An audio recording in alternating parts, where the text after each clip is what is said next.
নমস্কাৰ news 24 north ইষ্টলৈ আপোনালোকক স্বাগতম জনাইছোঁ। জুৰিয়াত সংঘটিত হৈছে এক ভয়ংকৰ ঘটনা। আচলতে আলি বোলা এজন ই ৰিক্সা চালক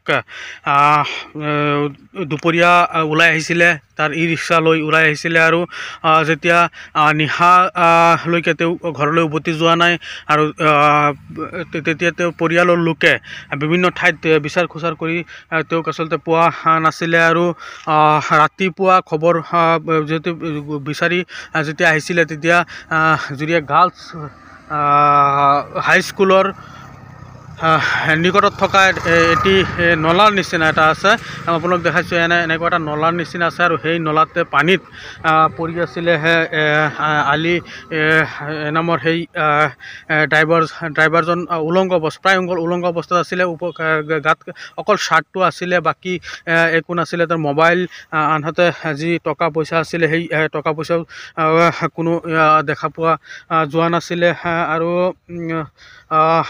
যি দেখা গৈছে ইয়াৰ পিছত আৰু তাৰ যিটো ই ৰিক্সা আছে, ই ৰিক্সাও আচলতে বিচাৰি পোৱা নাই আৰু ইয়াৰ ওচৰতে দেখা গৈছে কিছু মদৰ বটল এনেদৰে পৰি থকা দেখা গৈছে। আপোনালোকক দেখাইছোঁ আৰু ইয়াত এটা গাড়ীৰ এটা চকাৰ দাগো আছে। আপোনালোকে চাব পাৰে, এয়া হ'ল গাড়ীৰ এটা চকাৰ দাগ। ইয়াত হয়তো সম্ভৱ ব্ৰেক মাৰিছিলে আৰু ব্ৰেক মৰাৰ ফলত এনেকুৱা এটা দাগৰ সৃষ্টি হৈছিলে। এইদৰে মই আপোনালোকক দেখাইছোঁ এয়া মদৰ বটল আৰু এই ঠাইখিনি আচলতে সন্ধিয়া 7টাৰ পিছতে, আমাক ইয়াৰ স্থানীয় ৰাইজে অভিযোগ কৰা মতে সন্ধিয়া 7টাৰ পিছতে এই ঠাইখন আচলতে মদাহীৰ আনহাতে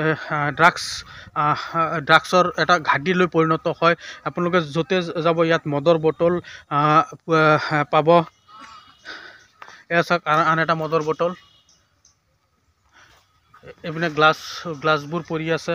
আপুনি য'তে যাব তাতে তেনেকুৱা পাব, ইয়াত গ্লাছ পৰি আছে।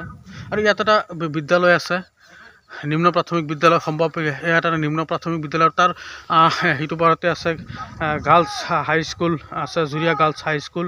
আৰু এয়া এক আচলতে সন্ধিয়াৰ 7টাৰ পিছতে এই ঠাইখন মদ আৰু ড্ৰাগছৰ ঘাটিলৈ পৰিণত হয়। এয়া হয়তো খুব সম্ভৱ ব্ৰেক মাৰিছিলে বা খুব জোৰেৰে ব্ৰেক মাৰাৰ ফলত এটা চিনৰ সৃষ্টি হৈছিলে।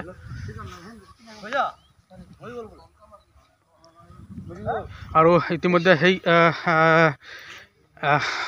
ড্ৰাইভাৰজনক টমটৰ চালকজনক দগাঁও প্ৰাথমিক চিকিৎসালয়লৈ নিয়া হৈছিলে, যদিও তাৰ অৱস্থা গুৰুতৰ হোৱাত সেইজনক নগাঁৱলৈ প্ৰেৰণ কৰে। যিহেতু গোটেই নিশা আচলতে এই ঠাণ্ডাতে পৰি আছিলে বুলি আমাৰ ইয়াৰ ৰাইজে অভিযোগ কৰিছে।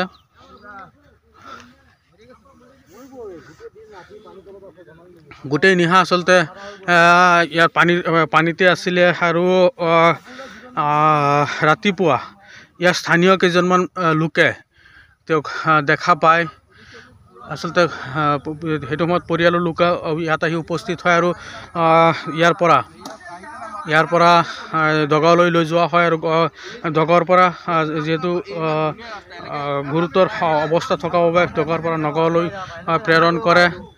আৰু এতিয়ালৈকে কিন্তু তাৰ যিটো ই ৰিক্সা এতিয়ালৈকে পোৱা যোৱা নাই। ই ৰিক্সা তেওঁৰ মোবাইল আনহাতে অকল শ্বাৰ্টটোৰ বাহিৰে বাকী গাত একো পোৱা যোৱা নাই বুলি আমাৰ ইয়াৰ ৰাইজে অভিযোগ কৰিছে।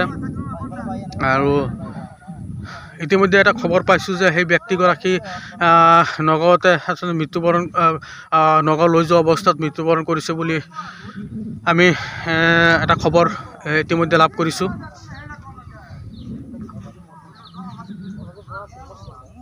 আনহাতে এটা ৰাইজে অভিযোগ কৰা মতে যিহেতু তেওঁৰ গাত আচলতে আঘাতৰ চিন আছিলে বুলি আমাক কিছু ৰাইজে ইয়াত অভিযোগ কৰিছে। আৰু যিখন ঠাইত তেওঁক পোৱা গৈছে সেই ঠাইতো আপোনালোকক দেখুৱাই আছোঁ। এইখন ঠাইতে সেই মানুহজনক পৰি আছিল আৰু ইয়াৰ পৰা উদ্ধাৰ কৰা হৈছে। গোটেই নিশা পৰি আছিল।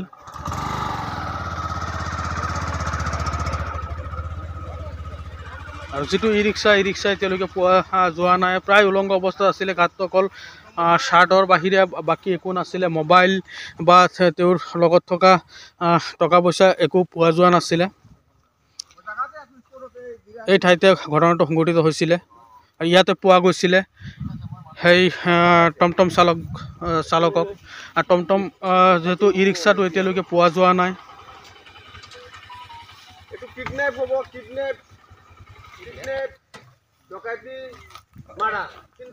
আনহাতে আমি যি খবৰ পাইছোঁ যে সেই ব্যক্তিগৰাকী ইতিমধ্যে মৃত্যুবৰণ কৰিছে। কাৰণ গোটেই নিশা আচলতে এই ঠাণ্ডা সময়ত, এই জাৰৰ সময়ত গোটেই নিশা তেওঁ পানীতে আছিল।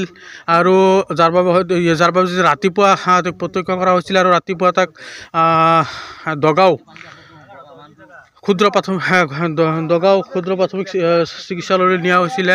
আৰু তাৰ পৰা যিহেতু অৱস্থা গুৰুতৰ হোৱাত তাক নগাঁৱলৈ প্ৰেৰণ কৰিছিলে। আৰু নগাঁও যোৱাৰ পথতে মৃত্যু হৈছে বুলি আমি ইতিমধ্যে খবৰ লাভ কৰিছোঁ। আৰু এই ঠাইখন হ'ল জুৰিয়া গাৰ্লছ কলেজৰ পিছপিনে থকা ঠাই হ'ল এইটো।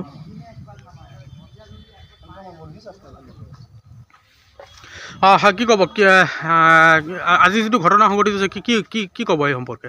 এই সম্পৰ্কে মানে কি ক'ম, মানে এইটো মানে ডকাইতি। এইটো মানে মানুহজন এটা দুখীয়া মানুহ, টমটম চলাই সি চলি থাকে। তাৰ ঘৰতো একো এটা ল'ৰা এটা আছে, সি বিদেশ কৰি থাকে, কেৰেলা থাকে। তাক এনেকুৱা আনি পেলাই ইয়াত মাৰি টমটমটো লৈ গুচি গ'ল। আৰু হেৰিত মোৰ টকা আছিল, মোবাইল আছিল আৰু কিবা কিবি বস্তু আছিল, চব পিটা লৈ গুচি গ'ল। মাৰি ইয়াত ৰখাই পিনি গৈছে। এইটো ডকাইতি কৰিছে, এইটো ডাঙৰ ডকাইতি এটা হৈছে।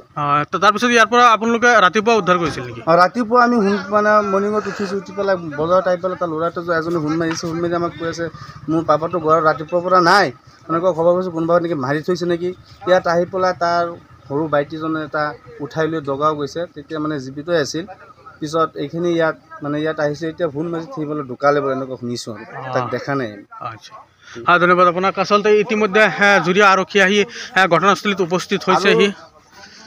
হয়, আৰু আমাৰ এইটো লজ্জাৰ কথা, মানে এটা ইয়াত স্কুল আছে, গাৰ্লছ স্কুল। তাৰ পিছত ড্ৰাগছ মানে এনি নিচা হৈ থাকে ইয়াত আপুনি চাওক, বিহাৰৰ বটল পৰি আছে, ভটকা, মানে any drink, drugs, injection any লৈ থাকে ইয়াত।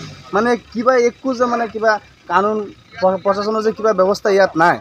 ইয়াত সদায় মাৰ্ডাৰ হৈ থাকে, সদায় কিবা কিবি কেছকাল হৈয়ে থাকে। আৰু ইয়াত এইখিনি আমাৰ কথা। ধন্যবাদ আপোনাক। ইতিমধ্যে জুৰিয়া আৰক্ষী আহি ঘটনাস্থলীত উপস্থিত হৈছেহি। ইতিমধ্যে তদন্ত আৰম্ভ কৰিছে জুৰিয়া আৰক্ষীয়ে।